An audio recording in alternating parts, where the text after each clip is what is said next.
మంగళవారం మహిళా police station, she team police station, భరోసా కేంద్రాన్ని జిల్లా ఎస్పీ శరత్ చంద్ర పవార్ సందర్శించి పరిశీలించారు.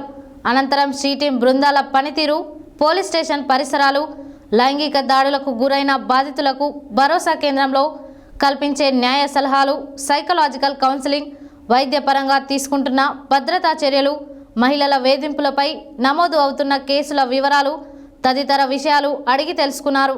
ఈ సందర్భంగా ఎస్పీ మాట్లాడారు.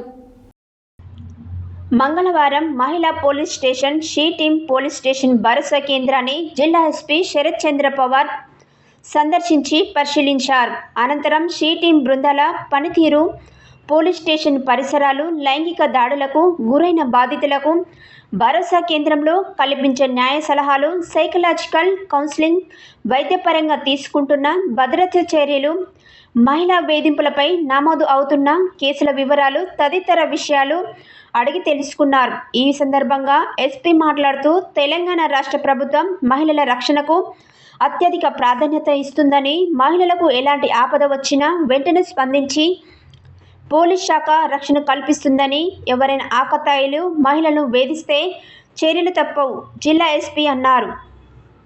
జిల్లాలలో షీ టీమ్ బృందాలు జిల్లా వ్యాప్తంగా జన సమూహాలు ఎక్కువగా ఉండే ప్రాంతాలతో పాటు బస్టాండ్లు, రైల్వే స్టేషన్లు, కళాశాలలు, మార్కెట్లు, షాపింగ్ మాల్స్ ఇలా ప్రతి చోట డేగ కళ్ళతో పర్యవేక్షణ చేస్తూ లైంగిక వేధింపులు, ఈవ్ టీచింగ్